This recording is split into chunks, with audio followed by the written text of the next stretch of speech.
Well, here's part 2 on the cedar ceiling.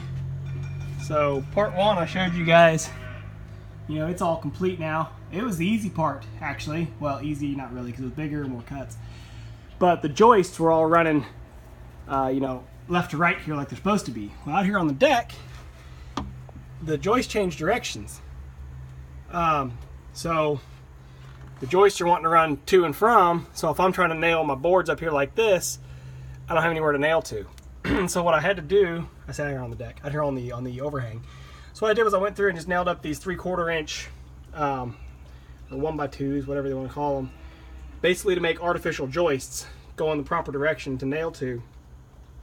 And I just did, you know, a little 3/4 inch strip because I don't have a whole lot of room for this to come down much more with where the overhang of the van board is there.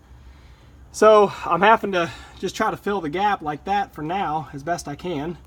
And I just realized I have an error right here. I've got to put I nailed my blocks up wrong. I've got to put a little piece of 1x around the bottom there on that post.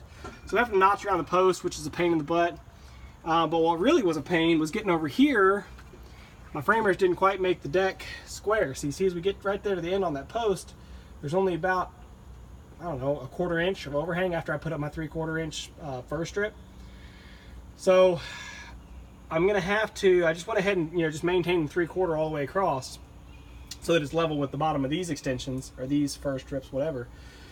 But what I'm gonna have to do now is I'm gonna have to trim out this whole outer part of the deck. I'm gonna have to put a 1x across here as well, and then put my hardy board on the face out here to come all the way down and wrap around that. And then I'll have to scribe to it because it'll still be a little bit shorter here than it will down there by about 1 inch, but you won't really notice that once it's all trimmed out and painted. You won't notice it unless you're looking for it. But you would definitely notice down here if the end of the cedar boards are sticking over and you can see that little lip. So like I said, gonna have to find a way to try to skin it all out, which is kind of a pain in the butt. But the biggest tackle for now has been just putting up these 1x strips. Like I said, these 1x2s just to span the gap, these little artificial joists as I called them.